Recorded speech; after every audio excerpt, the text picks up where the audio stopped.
Assalamualaikum warahmatullahi wabarakatuh.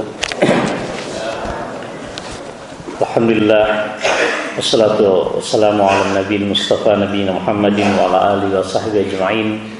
Allahumma bika asbahna, bika amsayna, bika nahya, bika namut, wa ilaihi nusyur. Raditu billahi rabba, bil islami dina, wa Muhammadin nabiyya wa rasulah. Jemaah sekalian yang saya muliakan, alhamdulillah kita bisa meneruskan kajian mulai pagi hari ini insyaallah sampai wallahu alam beberapa kajian ke depan. Saya sudah menentukan ada satu buku dalam kajian Tazkiyatun Nafsi, buku kecil, judulnya adalah Afatun 'alat Tariq. Jadi semua kita ini sedang menuju kepada Allah Subhanahu wa taala, dan di dalam perjalanan itu kita mendapatkan berbagai macam halangan dan rintangan. Dan khususnya dalam kajian ini adalah yang berkaitan dengan qalbu kita, hati kita, maka disebut Afatun 'alat Tariq. Buku kecil tapi terdiri dari 4 jilid. Kita tidak punya target kapan menghabiskan buku ini, tidak ada ujian juga.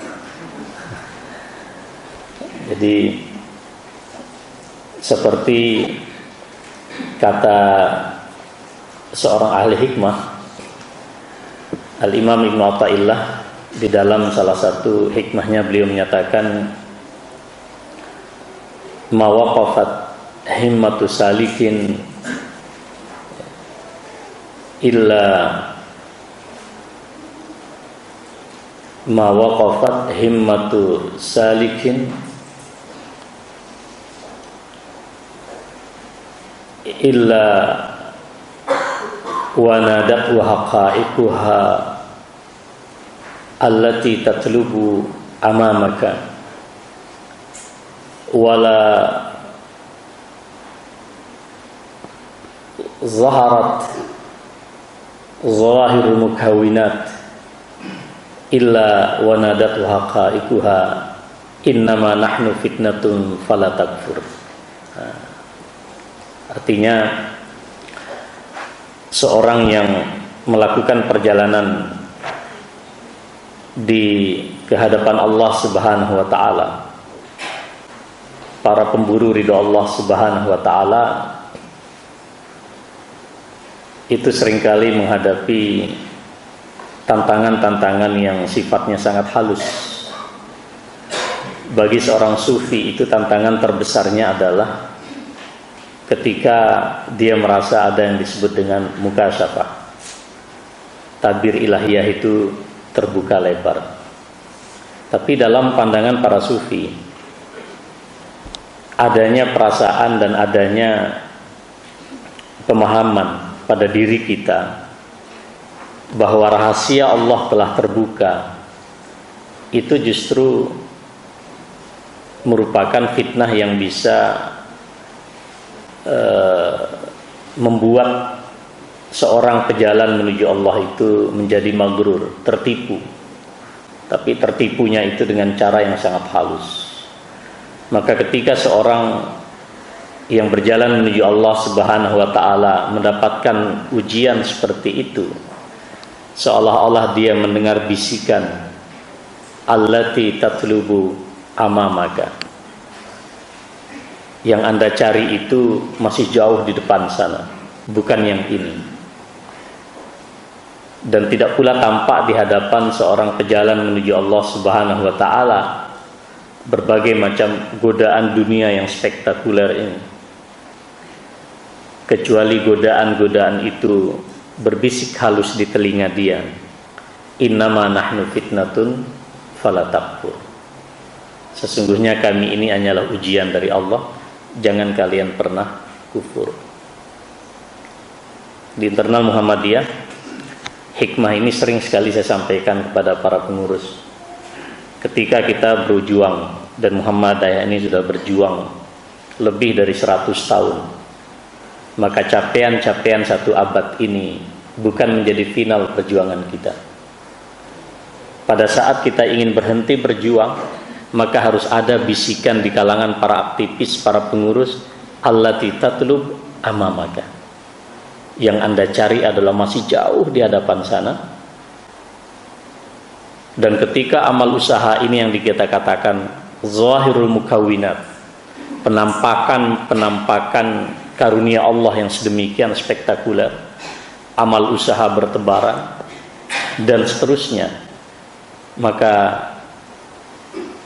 seorang itu akan mengatakan seolah-olah dia mendengar semua aset-aset dan bangunan ini berkata kepada dirinya, kami ini adalah fitnah, jangan kalian kufur. Nah, yang sampai derajat kayak begini nggak banyak di Muhammadiyah. Maka kajian kayak gini mestinya bagi para pimpinan penting. Yang sering terjadi adalah begitu melihat amal usaha spektakuler, kita merasa bangga, ujub. Nah, itu adalah bagian daripada rintangan di dalam perjalanan hidup kita, yang insya Allah dalam kajian ke depan kita akan kaji secara beruntun. Nah, jemaah sekalian, apa rintangan hidup kita yang pertama? Para ulama menyebutnya dengan penyakit futur. Jika kita membuka kamus bahasa Arab, para ulama kita taruhlah di dalam kitab Lisanul Arab yang ditulis oleh Ibnu Manzur. Beliau menyatakan, ya, yang dimaksud dengan futur itu adalah al-inqita' ba'dal istimrar. Ada suasana kita merasa terputus di dalam berjuang, di dalam berbuat taat kepada Allah, padahal sebelumnya kita secara kontinus melakukan ketaatan-ketaatan itu. Tapi pada titik tertentu, ketaatan yang sedemikian rupa kita lakukan terputus. Atau as-sukun ba'dal harakah. Setelah sedemikian dinamis kita melakukan berbagai macam aktivitas perjuangan kita, kemudian kita cenderung untuk mengambil sikap leha-leha. Itu juga disebut dengan futur. Kita mengalami kehilangan spirit, kita mengalami kehilangan semangat di dalam melakukan ketaatan. Atau juga dijelaskan oleh para ahli bahasa, yang disebut dengan al-futur itu adalah al-kasal awit tarahi awit tabaltu' ba'dan nasyati wal jid. Artinya rasa malas, menunda-nunda suatu kebaikan, lambat di dalam melakukan satu kebaikan, padahal sebelumnya itu kita sedemikian semangat untuk melakukannya. Itulah yang disebut dengan penyakit futur. Saya sangat yakin setiap orang di antara kita akan mengalami suasana ini. Mengapa? Di dalam Al-Quran surat Al-Anbiya ayat 19 sampai ayat 20. A'udzubillahi minasyaitonir rajim. Walahu ma fis samawati wal ard. Wa man 'indahu la yastakbiruna 'an 'ibadatihi wa la yastahsirun. Yusabbihuna al-laila wan nahara la yafturun. Yang disebut oleh Allah Subhanahu wa taala di antara para makhluknya di alam semesta adalah yang sama sekali tidak pernah sombong, yang tidak pernah ujub dalam beribadah kepada Allah. Siang malam mereka melakukan tasbih, berzikir dan mensucikan Allah. Sama sekali mereka tidak mengalami apa yang disebut dengan futur. Itu adalah para malaikat. Hanya malaikat yang digaransi oleh Allah tidak mengalami kejenuhan, tidak mengalami keletihan, tidak mengalami keputusasaan, tidak mengalami sikap menunda-nunda kebaikan. Sekali lagi, yang dijamin di dalam surat Al-Anbiya ayat 19 sampai ayat 20 itu adalah para malaikat. Maka di sini Al-Imam As-Sabuni, Ali As-Sabuni di dalam tafsir beliau Safwatut Tafasir ketika membaca ayat itu beliau menafsirkan annahum fi ibadatin daimah. Para malaikat itu selalu berada di dalam ibadah yang terus-menerus. Yunazzihunallaha amma la yaliq. Mereka mensucikan Allah dari apa-apa yang tidak pantas bagi Allah. Wa yusallun. Mereka selalu menunaikan salat. Wa yadhkurunallaha lailan wa naharan. Mereka selalu berzikrullah sepanjang malam dan sepanjang siang. La yad'ufun. Mereka tidak mengalami kelemahan. Wala yas'amun. Mereka tidak mengalami kejenuhan. Tapi yang disifati oleh Allah Subhanahu wa taala hanya para malaikat. Nah, saudara sekalian yang saya muliakan, meskipun demikian, hambatan yang ada di hadapan kita, ada beberapa fakta, hakikat yang harus dipahami oleh seorang mukmin, oleh kita semua. Pertama adalah anna jami'al khalqi siwa man 'asamahu Allahu mu'arradun lil isabati bil futur. Bahwa semua makhluk, semua yang diciptakan oleh Allah, kecuali yang diberi perlindungan oleh Allah Subhanahu wa taala, beresiko untuk mengalami apa yang disebut dengan futur. Kita harus pahami ini. Karena memang kita ini adalah bukan malaikat. Karena itulah saudara sekalian, Rasulullah SAW di dalam satu hadis, ya, beliau bersabda, kullu bani Adam khata wa khairul khata'in at-tawwabun. Setiap bani Adam itu adalah bukan sekadar khati. Kalau khati itu melakukan kesalahan mungkin sekali, dua kali. Tetapi Rasulullah SAW menggunakan kata ism lil mubalaghah, satu kata, ya, untuk menunjukkan bahwa yang melakukan perbuatan itu terus menerus dan berulang kali melakukannya. Jadi kalau kita menerjemahkan kullu bani Adam khata, setiap anak Adam itu banyak sekali melakukan kesalahan, tetapi Rasulullah memberikan peluang, wa khairul khata'in at-tawwabun. Dan sebaik-baik orang yang banyak melakukan kesalahan itu adalah orang-orang yang segera kembali kepada Allah Subhanahu wa ta'ala. Bahkan di dalam satu hadis, ya,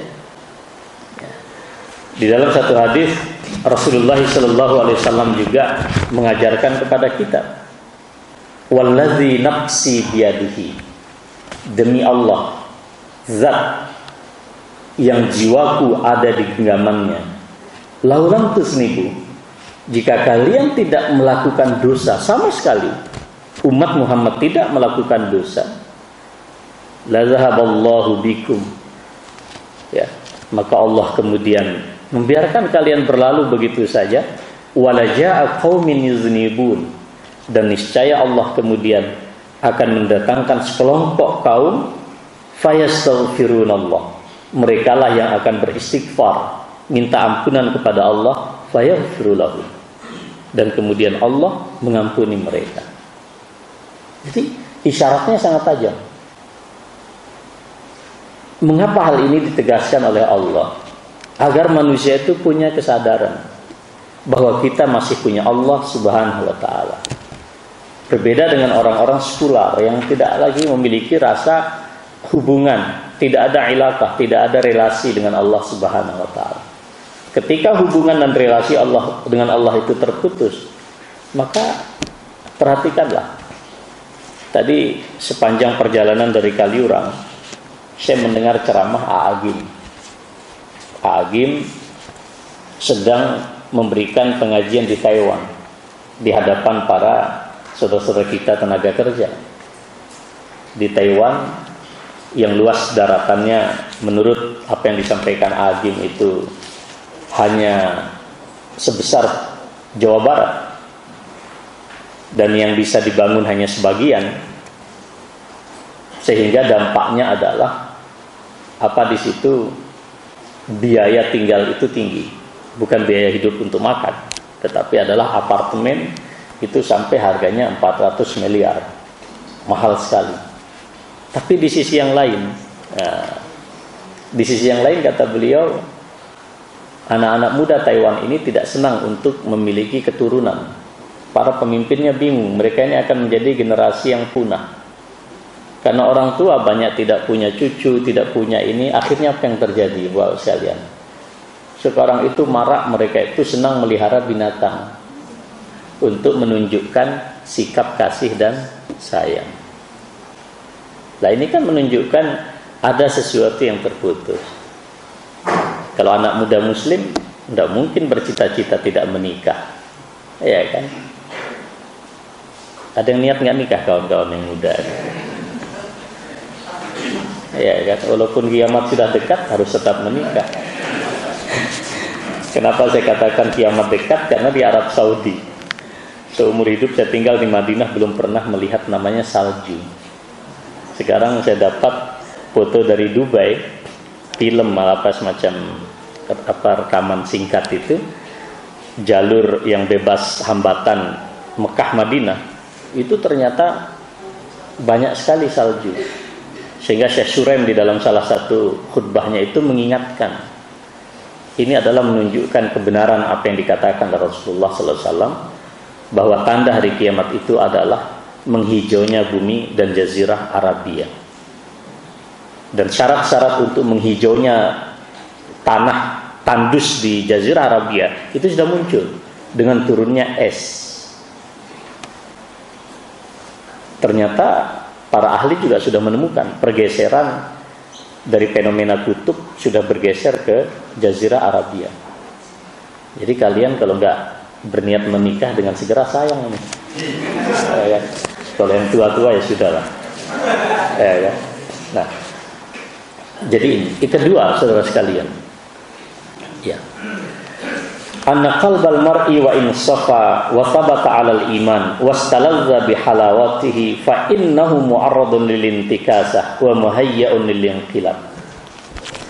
Sesuci apapun hati kita, sebening apapun kalbu kita, selama kita ini adalah manusia dan bagian dari keturunan Adam alaihissalam, sehebat apapun iman kita ini kokoh, tetapi semuanya itu beresiko untuk mengalami gejolak. Ini harus kita pahami. Jadi tidak ada satu garansi ibu bapak sekalian bahwa kita akan tetap konsisten dalam satu keadaan kebaikan. Itu tidak ada. Dan yang dijamin sekali lagi adalah para malaikat. Sehingga di sini Rasulullah SAW menyatakan, innama sumyal qalbu min taqallubihi. Hanyalah qalbu kita, hati kita disebut sebagai qalbu. Innama masalul qalbi kamasali rishatin mu'allaqatin fi asli syajarah yuqallibuha rih zahran li batni. Hati kita disebut dengan qalbu, yang artinya adalah terbolak-balik. Karena memang gejolak hati yang sedemikian dinamis. Persis seperti kita melihat barangkali semacam, Anda tahu tentu seperti bulu ayam yang kita taruh di atas pohon, maka tentu kita tidak akan pernah berharap bulu ayam ini akan tetap begini. Tapi dia akan bergerak sesuai dengan arah angin, kata Rasulullah sallallahu alaihi wasallam. Bahkan beliau di dalam hadis yang lain menyatakan, la qalbu bani adam asra'u taqalluban minal qidri idza istama'at ghulyan. Kalau panjenengan ibu-ibu masak air ya, pakai ceret, lalu kemudian air itu matang begitu, tentu kita akan melihat sedemikian rupa. Pernah perhatikan ya, air kalau sudah menyampai 100 derajat Celcius, coba lihat gitu. hati manusia, kata Rasulullah SAW, lebih keras goncangannya daripada alat untuk memasak air ketika air itu sudah mendidih.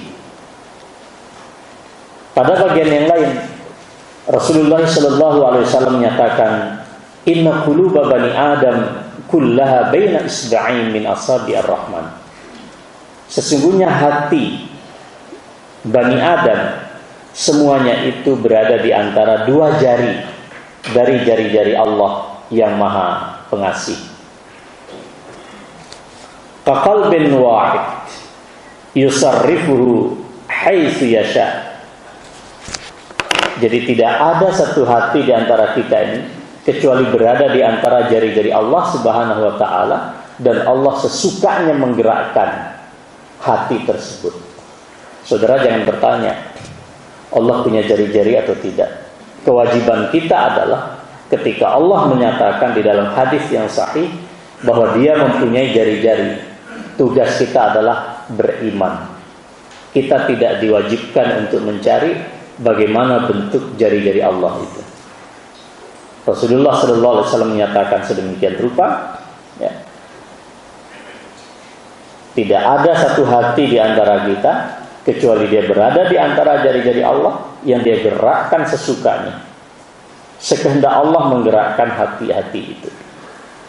Ketika itulah Rasulullah SAW mengajarkan kita satu doa, Allahumma musarrifal qulub, sarrif qulubana ala ta'atik. Wahai Allah, Zat yang Maha membolak-balik hati, balikkan hati kami, kokohkan hati kami pada jalan ketaatan kepadamu. Yang ketiga, kita Ahlus Sunnah wal Jamaah memiliki satu keyakinan, dan itu yang dirumuskan oleh para ulama kita setelah mereka membaca berbagai macam keterangan di dalam Al-Quran. Di antaranya mereka menyampaikan satu kaidah kepada kita, al-imanu yazidu bil ta'ah wa yanqusu bil maksiyat. Iman kita ini akan mengalami dua keadaan. Kadang dia yazid, dia akan mengalami kenaikan, eskalasi ke tingkat yang tinggi, tapi juga sering mengalami yanqus, dia terjun ke tingkat yang rendah. Kaifa yazidu wa kaifa yanqus? Bagaimana iman kita ini bertambah, bagaimana dia terjun bebas. Yazidu bit ta'ah wa yanqusu bil maksiyat. Kalau kita konsisten pada ketaatan, iman kita akan mengalami kenaikan. Tapi di saat kita melakukan kemaksiatan, iman ini akan menjadi turun. Itulah yang diambil dari apa yang dinyatakan oleh Allah Subhanahu wa taala, innamal mu'minuna alladzina idza dzukirallah wajilat qulubuhum wa idza tuliyat 'alaihim ayatuhu zadatuhum imana wa 'ala rabbihim yatawakkalun. Jadi sebetulnya saudara sekalian, tidak sulit untuk menguji apakah iman kita ini dalam suasana naik atau turun. Ketika ayat Allah dibaca, ketika Al-Quran diperdengarkan, ketika kita mentadaburi berbagai macam fenomena alam, apa yang kita rasakan? Innamal mu'minuna allazina idza dzukirallah wajilat qulubuhum. Apa wajilat? Wajilat itu adalah hati kita ini bergetar. Mengapa bergetar? Ya karena takut kepada Allah. Itu yang membuat suatu ketika Umar bin Abdul Aziz adalah seorang khalifah yang sangat soleh. Umar bin Abdul Aziz, saya ingin menyampaikan salah satu potret kesalehan beliau. Umar bin Abdul Aziz adalah seorang khalifah yang sangat adil pada masa itu, tidak panjang masa kepemimpinan beliau. Pada suatu hari di mana beliau akan meninggal dunia dalam keadaan sakit, dan dia meninggalkan tidak kurang dari 12 anak. Dari 12 anak ini tidak semuanya orang-orang kaya. Beda dengan pejabat hari ini. Lalu para pembantu terdekatnya berkata kepada Umar bin Abdul Aziz, wahai khalifah, tuliskan kami pesan yang dengan pesan ini nanti menjadi alasan konstitusional buat kami untuk memberikan bantuan materi dari sebagian yang perbendaharaan yang ada di Baitul Mal. Anakmu yang 12 ini tidak semuanya kaya raya. Sebagian mereka mempunyai harta, tapi sebagiannya juga tidak. Agar kami punya alasan bisa memberikan bantuan kepada mereka, tolong tuliskan kami pesan sebelum engkau meninggal dunia. Anda bisa bayangkan kalau ini terjadi pada pemimpin kita. Beliau tidak kemudian mengatakan, mana seknek sini. Tidak. Beliau justru mengucapkan satu ayat Al-Quran. Inna waliyallah alladzi nazzalal kitab wa huwa yatawallas salihin. Sesungguhnya pelindungku adalah Allah.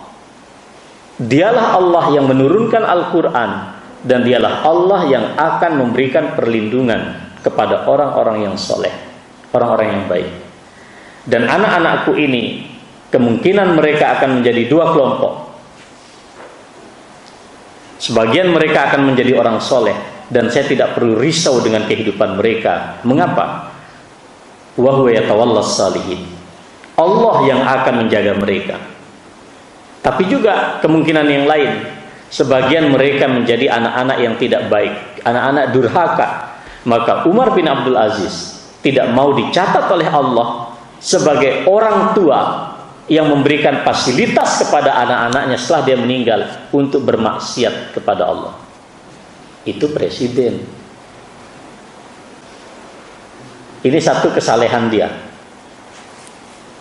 Suatu ketika beliau khutbah pada Idul Fitri di masa itu. Beliau menuju ke tanah lapang, salat Id di lapangan Idul Fitri. Beliau menangis. Lalu umat bertanya kepada beliau, "Ma abkak, wahai khalifah? Apa yang membuat Anda menangis?" Innahu yaumus surur wa farah. Ini hari yang sangat gembira dan hari yang membahagiakan buat kita. Sebulan penuh puasa dan hari ini adalah hari raya kita. Mengapa Anda menangis? Lalu beliau memberikan penjelasan. Dia menyatakan, apalah daya, aku ini adalah ibarat seorang pekerja yang melakukan pekerjaan untuk majikannya, dan aku tidak pernah tahu apakah majikan menerima hasil pekerjaan ini atau tidak.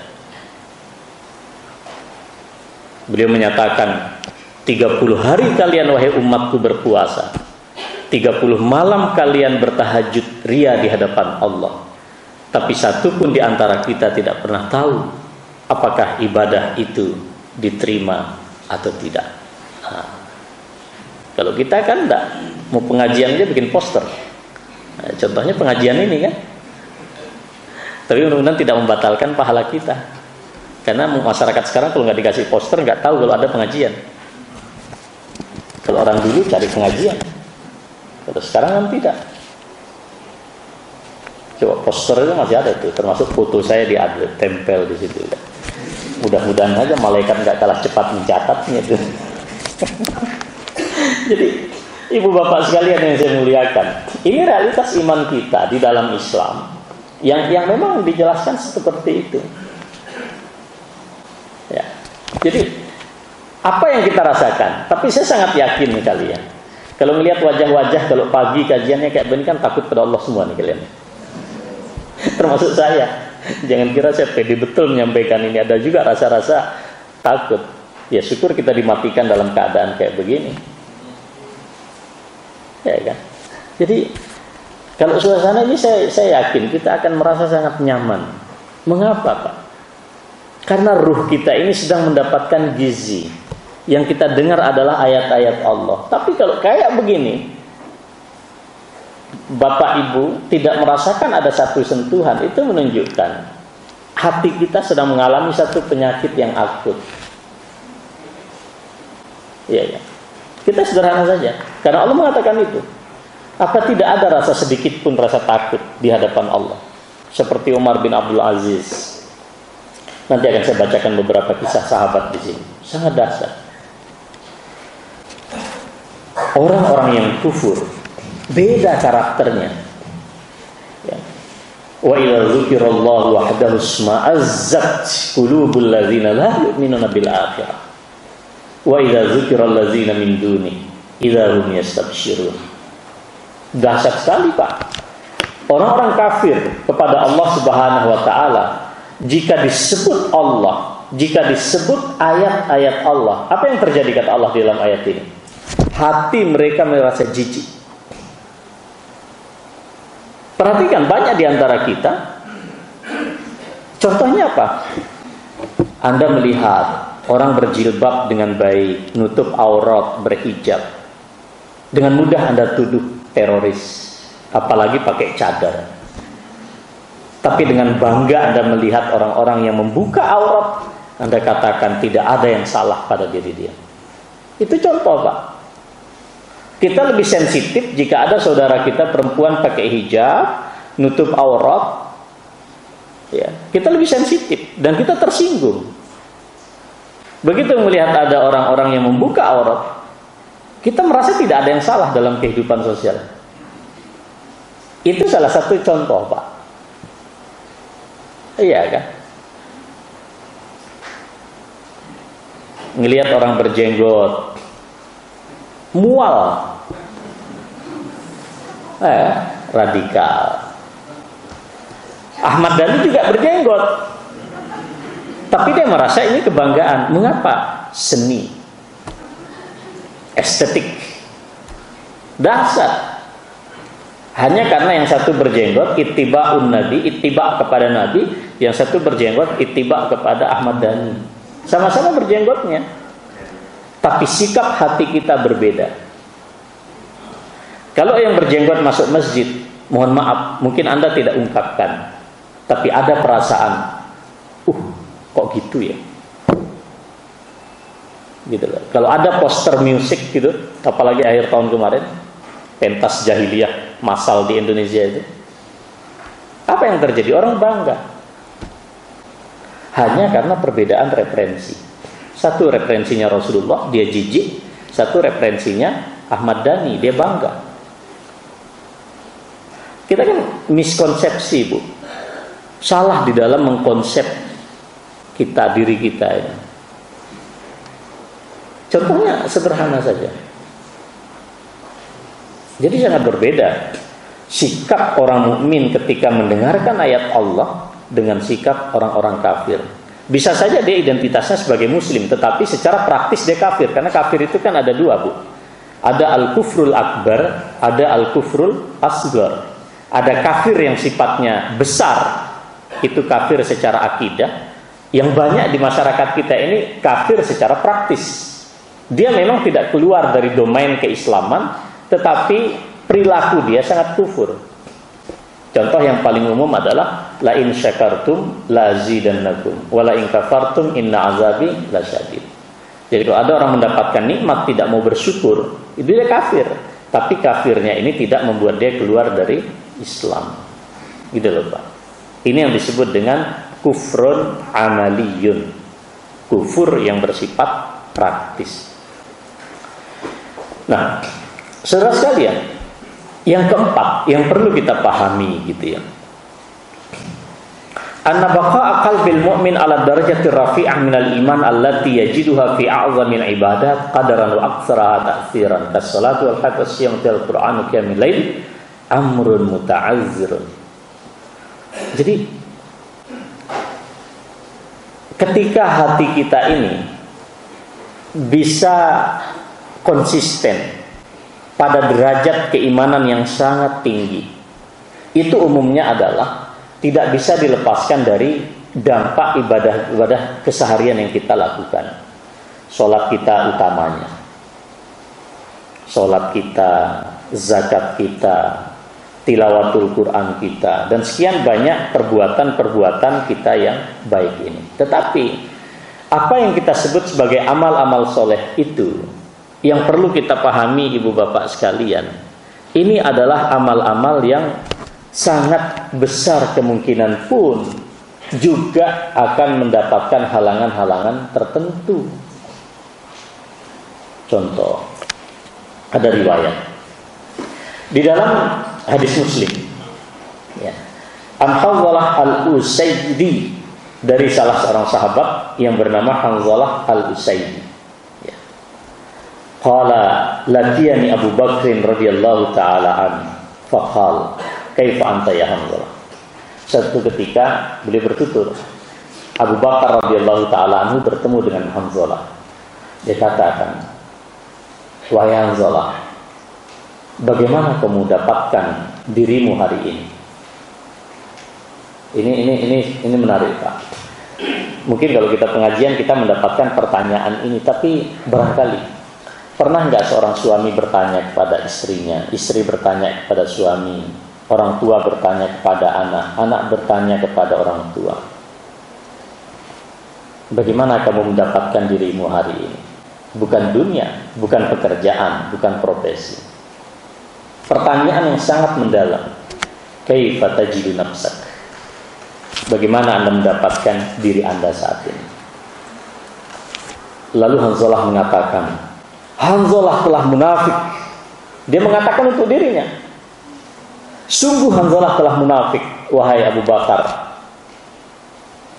Nah, Abu Bakar mengatakan, subhanallah, kok kamu ngomong seperti itu, menyebut dirimu orang munafik, ada apa? Nah, wahai Abu Bakar, tidakkah kamu sadari, ya kan, ketika kita berada di sisi Rasulullah Sallallahu Alaihi Wasallam dan Rasulullah mengingatkan kita tentang neraka, mengingatkan kita tentang surga, seolah-olah kita dapat melihat dan menyaksikan kedahsyatan siksa neraka dan keindahan hidup di taman surga. Tapi begitu kita keluar dari majelis Rasulullah Sallallahu Alaihi Wasallam, lalu kita disibukkan oleh istri, anak, berbagai macam kegiatan, pekerjaan rutin, kita lupakan semua apa yang telah diajarkan oleh Rasulullah Sallallahu Alaihi Wasallam.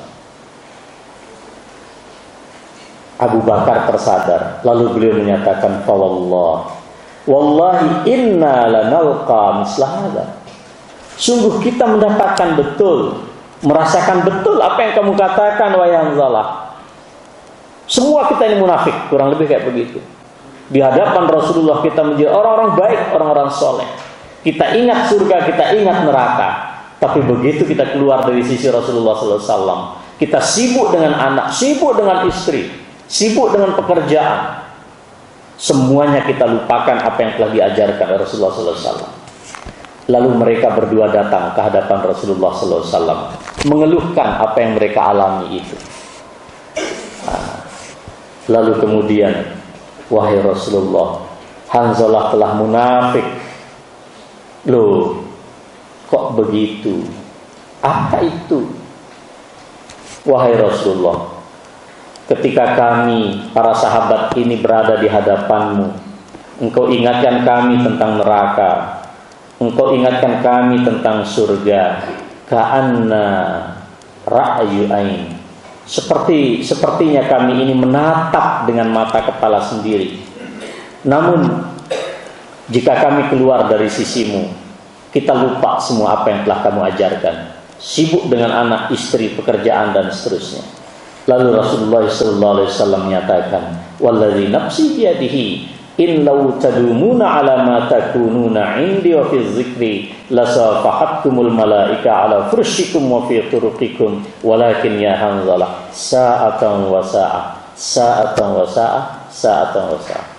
Wahai Hanzalah, jika kamu tetap berupaya merasakan pada dirimu apa yang kamu rasakan ketika berada di hadapanku, surga neraka selalu hadir di hadapanmu, maka para malaikat itu akan turun dari langit dan dia akan menyalami kalian. Mau kalian di rumah, mau kalian di jalan, selama kalian ingat kepada apa yang aku ajarkan, para malaikat ini beramai-ramai menyalami kalian.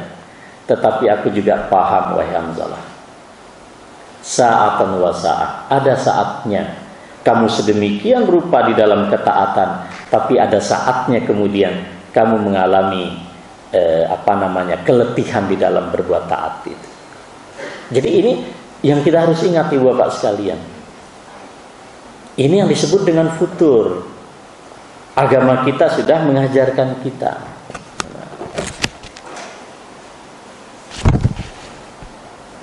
Jam 7 kurang 10 menit. Saya cukupkan di sini.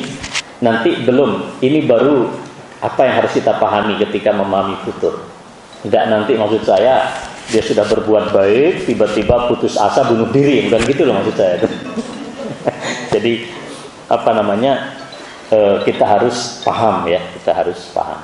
Saya kira sampai bagian ini saya cukupkan dulu. Nanti ada bagian berikutnya adalah bagaimana bentuk futur dalam hidup kita. Kemudian bagian berikutnya adalah apa sebabnya kita futur, dan bagian terakhir adalah bagaimana kita mengobati futur. Jadi ini baru ada pengantar saja dulu, kaidah-kaidah pokok yang harus kita pahami tentang diri dan keimanan kita. Wassalamualaikum warahmatullahi wabarakatuh.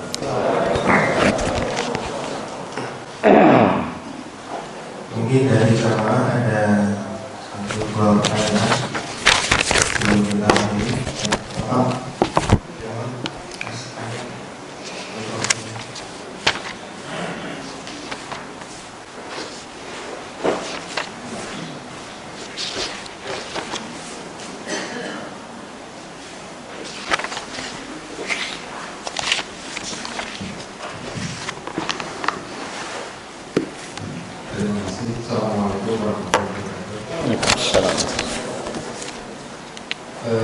Mohon penjelasan sedikit tentang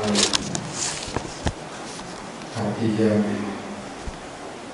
kafir itu kalau melihat contohnya tadi, kalau orang kita melihat orang berjubel atau kita melihat orang pakai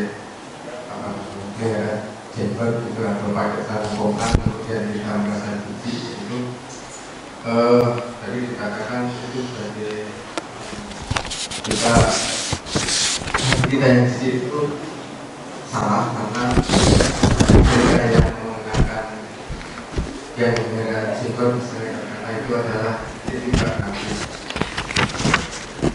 Saya tidak berjenggot dari karena saya tidak kopan, tapi mohon penjelasan bagaimana itu kejibannya, apakah memang demikian itu tidak atau yang tidak memelihara jenggot itu tidak ditimbang. Terima kasih. Ya.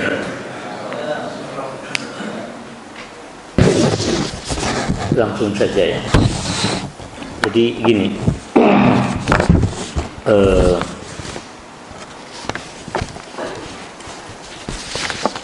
di dalam ayat yang saya bacakan tadi ya, ciri orang beriman itu adalah ketika mendengar ayat-ayat Allah. Ayat-ayat Allah itu ya tanda-tanda kekuasaan Allah. Ayat-ayat Allah itu ada yang terbentang di alam semesta. Itu yang disebut dengan ayat-ayat semesta kauniyah. Tapi juga ada ayat-ayat yang tertulis di dalam Al-Quran. Itu lalu yang kita sebut dengan ayat-ayat qauliyah. Nah, ibu bapak sekalian, mengapa alam ini disebut sebagai alam? Alhamdulillahi Rabbil Alamin. Segala puji bagi Allah, Tuhan semesta alam. Nggak, saya ingin nanya, mengapa kata semesta ini disebut alam itu loh? Kan sering kita ucapkan alam gitu, alam semesta, pemandangan alam. Siapa yang bisa menjelaskan? Saya kasih duit 50.000, ayo adik-adik. Dari kata apa alam itu? Pertanyaannya dikurangi lagi. Alam itu bahasa Arab atau bahasa Indonesia? Emang ibu tahu dari mana? Karena ada di dalam surat Al-Fatihah kan. Jadi saya langsung saja. Jadi alam itu ibu bapak sekalian, itu dari kata alamun. Alam itu artinya adalah signal, tanda. Nah, Rabbul Alamin, Allah zat yang memiliki tanda-tanda itu.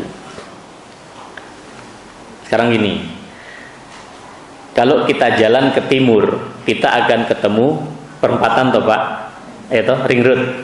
Nah, nanti kita akan mendapatkan rambu. Rambu di situ ada papan penunjuk. Kalau kita ke utara, itu kita ke kota atau ke arah mana itu?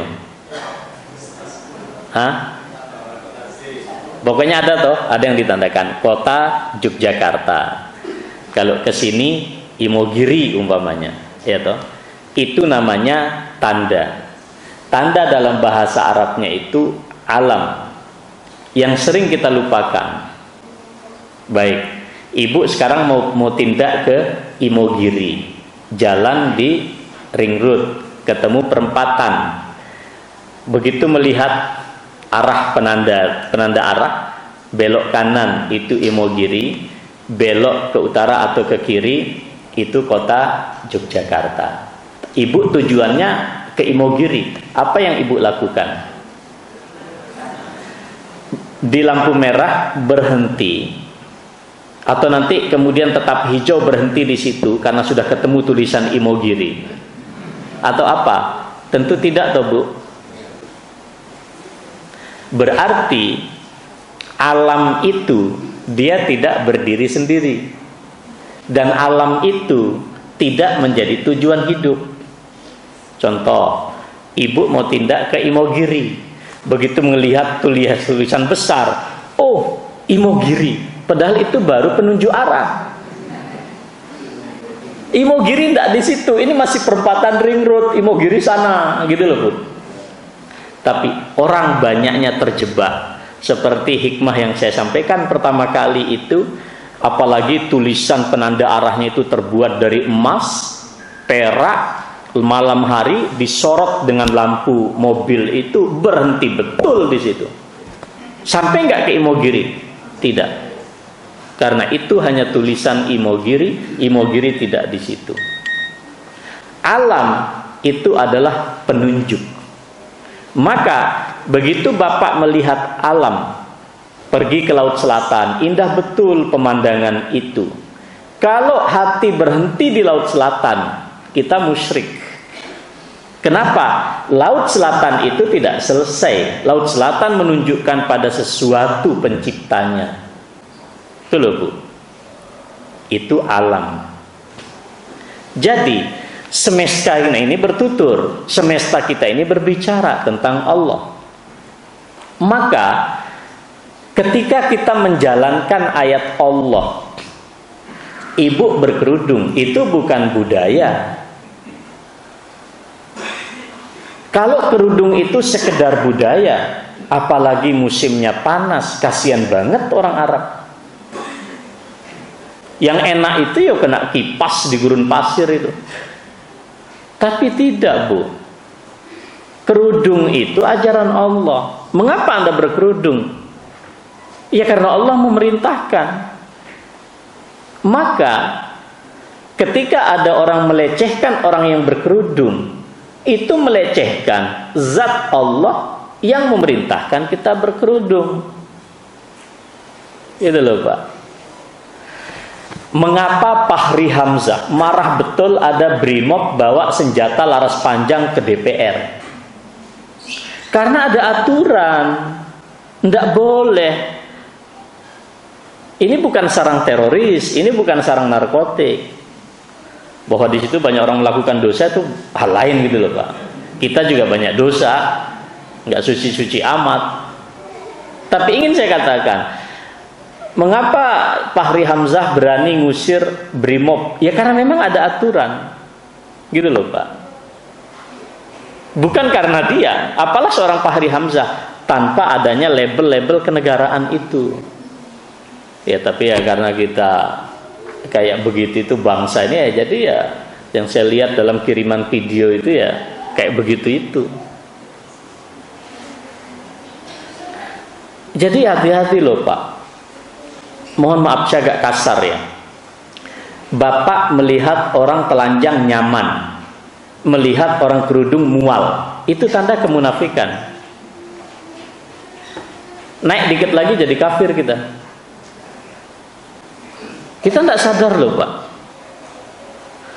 Sekarang saya ingin tanya, jenggot ini kan fenomena saja. Di sini banyak yang berjenggot dengan berbagai macam ukuran, ada yang panjang, pendek, tipis dan seterusnya. Artis juga ada yang berjenggot. Bahkan tokoh Yahudi, para rabi itu banyak yang berjenggot.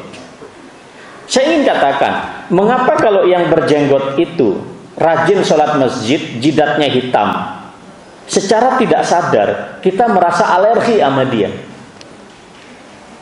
Ahmad Dhani yang jingkrak-jingkrak tahun baru di salah satu hotel di Jogja, kita banggakan, jenggot juga. Saya ingin bertanya, apa sebabnya sih? Kan sama-sama jenggot. Saya sangat yakin sebabnya hanya satu. Ahmad Dhani dikatakan sebagai simbol estetika, simbol keindahan. Yang ini simbol kemunduran. Itu saja masalahnya. Dan itu masalah iman Pak. Padahal kalau kita ingin lacak, sampean kenapa toh? Ittiba Nabi. Kita harus perjuangkan Pak. Perkara panjenengan mengatakan jenggot itu hukumnya sunnah atau wajib, itu bukan urusan Pak. Itu bisa khilafiyah. Tapi ingin saya dudukkan masalah sikap kita ini loh Pak. Dan ini yang dibuat oleh media saat ini. Gitu loh Pak. Melihat orang kerudung kita nggak suka.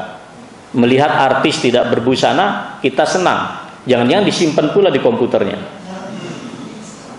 Enggak, mohon maaf loh Pak. Ini keimanan, ini forum tazkiyatun nafs itu nggak enaknya kayak begini nih Pak. Beda dengan kajian fikih. Kalau kajian fikih kita enak saja berdebat tentang ini. Tapi kalau kajian nafsi ini, tazkiyatun nafsi, kita membaca diri betul Pak. Jangan-jangan kita terjebak di situ. Contoh Pak, kalau kita ngaji kayak gini kan kita rasanya enak gitu dengar ayat Allah. Tapi biasanya petani sibuk di sawah ini, ya seperti ini sahabat. Cuman sahabat itu sensitif, seperti kisah Abu Bakar dan Hanzalah. Hanzalah, gimana dirimu hari ini? Hanzalah munafik. Mengapa? Ketika kita di hadapan Rasulullah bla bla bla. Nah, kita kan jarang kayak begitu. Kita selalu berapologi, membenarkan sikap kita. Apalagi media. Media saat ini sangat dahsyat. Kalau saya nyampaikan satu di sini, maka internet, Twitter dan sudah menyampaikan 199. Nah, ini masalah kejujuran, Pak. Mengapa saya katakan demikian?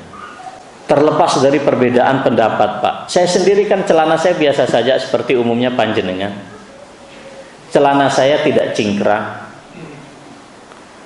Tapi ingin saya katakan, teman-teman yang bercelana cingkrang itu juga sedang memahami sunnah Rasulullah. Bedanya adalah saya memahaminya seperti ini, dia memahaminya seperti itu gitu loh. Ada hadis Nabi yang mengatakan, apa-apa yang di bawah mata kaki di neraka. Allah tidak akan melihat orang-orang yang menjulurkan pakaiannya sampai di bawah mata kaki, tidak mensucikan mereka, tidak menengok mereka hari kiamat, tidak ngajak mereka di hari kiamat berbicara, dicuekin sama Allah. Itu satu hadis. Hadis yang lain mengatakan, Allah tidak la yanzurullahu ila man jarra thawbahu yala. Allah tidak melihat kepada orang yang menjulurkan pakaiannya di bawah mata kaki sebab sombong. Nah, ngono loh. Dilalah ada kasus yang menguatkan ini. Abu Bakar radhiyallahu taala anhu berada di hadapan Rasulullah.